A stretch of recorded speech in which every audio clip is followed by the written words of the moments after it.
warahmatullahi wabarakatuh. Waalaikumsalam warahmatullahi wabarakatuh.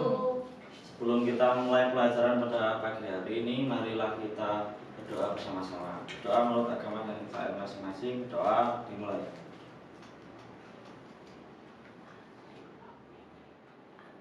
Cukup. Selamat pagi semuanya. Pagi Pak. Gimana kabar kalian hari ini? Sehat? Sehat. Alhamdulillah ya. Ada yang tidak berangkat ya hari ini? Berangkat semua Pak. Alhamdulillah semuanya. Ngomong-ngomong soal kesehatan ini, kesehatan tuh biasanya kadang-kadang ini ya tidak disyukuri nikmatnya ya. Jadi bersyukurlah kalian yang masih diberi kesehatan sampai saat ini. Biasanya soalnya kesehatan tuh terasa penting gitu saat kita merasakan sakit gitu. Jadi jangan lupa jaga kesehatannya, soalnya sekarang juga cuacanya sedang tidak tentu ya, kalau siang panas banget gitu, kalau malam dingin. Oke. Sebelum kita masuk dalam materinya, mungkin hal-hal yang tidak berkaitan dengan pembelajaran seperti HP silakan dimasukkan ke dalam tas atau dalam laci. Kemudian ambil buku atau alat tulis kalian, ditaruh di atas meja. Gimana teman-teman, sudah? Sudah Pak. Oke. Kita langsung masuk dalam materi ya. Kira-kira kalau kalian melihat gambar ini, kita kira-kira dalam benak kalian tuh apa sih gambar ini? Garam ya? Kira-kira kalau garam ini dilarutkan ke dalam air itu larut atau enggak sih? Larut. Nah, di sini ada yang tahu nggak apa rumus kimia dari garam?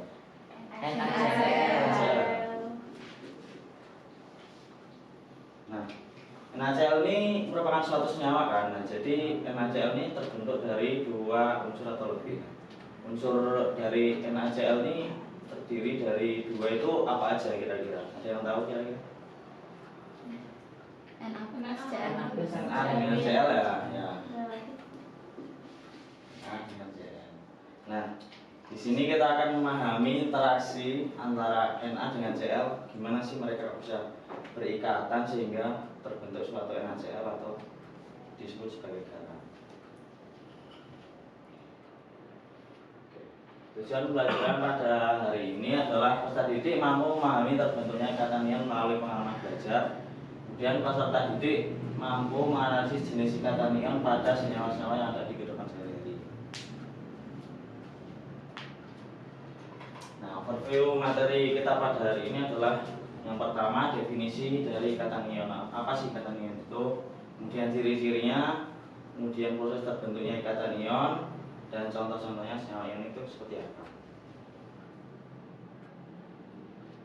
Nah, apa sih ikatan ion atau ionic bond itu? Ikatan ion adalah ikatan kimia yang terbentuk karena adanya serah terima elektron. Jadi di antara dua ini pasti ada yang menyerahkan atau ada yang menerima elektron.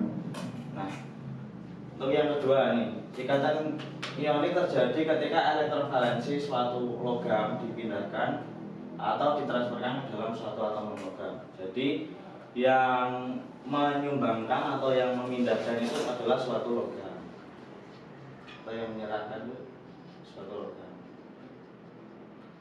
Dan siapa yang menerima dari elektron yang diserahkan tadi? Nah, itu ditransferkan ke dalam non logam.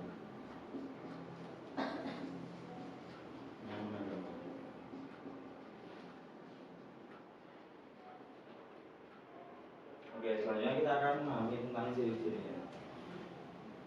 Ciri-ciri ikatan ion yang pertama terdiri dari logam dan non-logam. Nah, contohnya nih, kalau dari NaCl tadi, mana yang logam, mana yang non-logam? Yang logam Na. Ya, benar. Logam Na ya. Sedangkan yang non-logam Cl. betul. Na ini termasuk dalam logam karena dia termasuk golongan 1. Sementara kalau Cl itu termasuk dalam golongan 17, makanya sifatnya itu cenderung non-logam. Kalau logam itu dalam tabel periodik unsur itu kan dari golongan 1 sampai golongan 13 itu termasuk cenderung logam sifatnya. Jadi kalau yang Cl ini juga dari golongan 15 sampai golongan 17, golongan 18 itu tergolong non-logam. Untuk ciri-ciri yang kedua, adanya serah terima elektron. Jadi seperti yang tadi ya, ini kan kalau logam itu menyerahkan, kalau non logam itu menerima.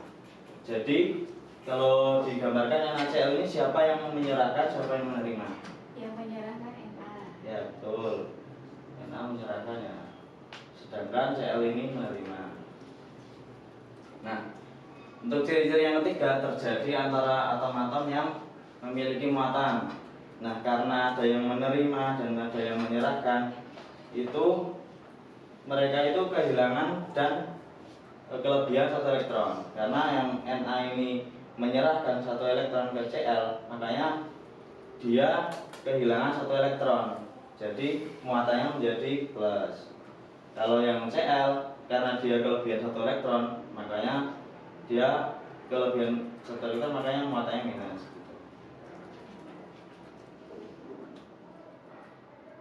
Nah, seperti ini proses terbentuknya kation. Jadi ini dicontohkan dengan atom Li ya. Ini punya 3 elektron, sedangkan mempunyai 1 elektron terluar atau elektron valensi. Dia lepas.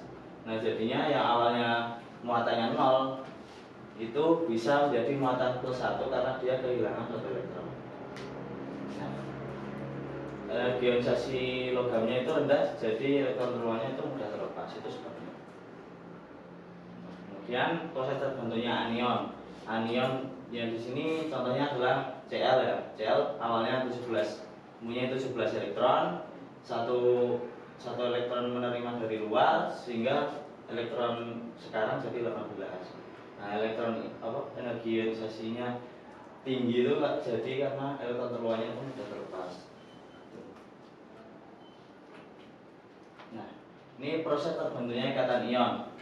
Seperti yang telah dicontohkan tadi bahwa Na dengan Cl ini ada serah terima elektron. Jadi Na yang awalnya mempunyai 11 elektron diserahkan 1 kepada Cl, sehingga Cl yang awalnya mempunyai 17 elektron sekarang menjadi 18. Jadi muatannya antara Na plus dengan Cl min saling berinteraksi sehingga membentuk NaCl. Nah, berikut ini adalah contoh-contoh kation dan anion. Ada natrium, ada klorida, ada magnesium, ada oksida. Cara penamaannya itu kalau natrium itu di penyebutannya itu sesuai dengan unsurnya ya. Jadi kalau Na ya natrium, kalau Cl itu penyebutannya ada tambahan ida di belakangnya. Jadi kayak klor jadi klorida, oksigen jadi oksida, sulfur menjadi sulfida seperti itu. Nah, senyawa ionik dan contohnya. Senyawa ionik adalah senyawa yang terbentuk antara ion-ion yaitu kation, anion, dan interaksi keduanya disebut ikatan ion. Nah, ikatan senyawa ion ini ada penggolongannya ya. Ada terbentuk antara kation sederhana dengan anion sederhana, dan juga yang kation sederhana dengan anion poliatomik. Nah, itu ada juga golongan yang lain, ada kation poliatomik dengan anion poliatomik. Tapi yang biasa kita lihat di sehari-hari itu kayak ini. Jadi kayak NaCl ketemu Na dengan Cl itu termasuk kation sederhana dengan anion sederhana. Kalau yang kedua ini 2 NaCl ketemu dengan SO4 ini termasuk kation sederhana dengan anion poliatomik karena anion ini poliatomik itu terdiri dari lebih dari 2 unsur. Kemudian sifat-sifat dari senyawa ionik. Yang pertama mudah larut dalam laut polar. Jadi tadi itu kayak NaCl tuh larut nggak dalam laut polar seperti air itu. Larut kan. Nah, daya antar. Yang kedua daya antar listrik tinggi dalam keadaan lebur. Nah, misalnya dalam keadaan larutan itu daya antar listriknya tinggi. Kayak kita kelas 1 kemarin kan materi elektrolit dengan non elektrolit kan antara air dengan lautan garam kan memancarkan cahayanya di alatnya itu kan lebih terang yang lautan garam. Sekarang kalian boleh siapkan posisi kalian Kita bermain bentar.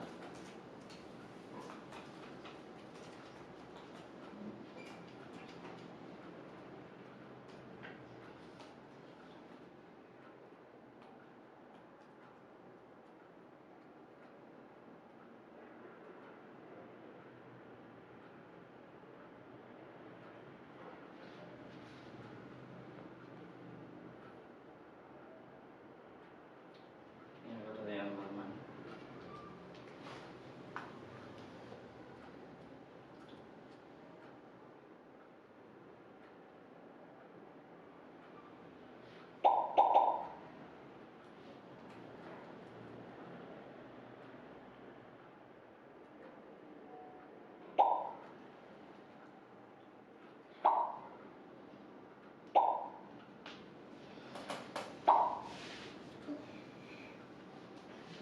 Ya kurang satu, berapa?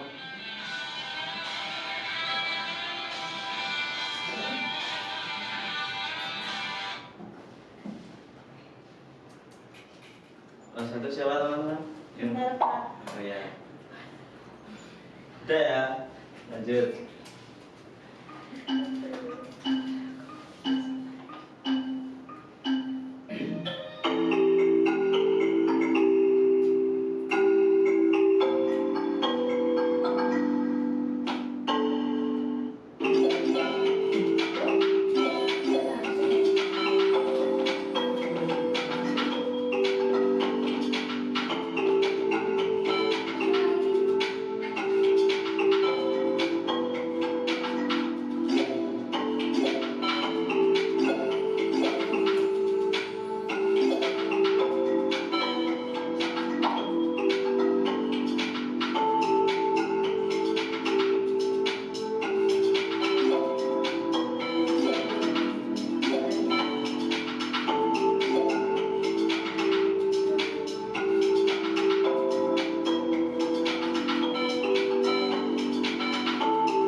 Jadi suaranya Ratan ini apa ya? Bukan.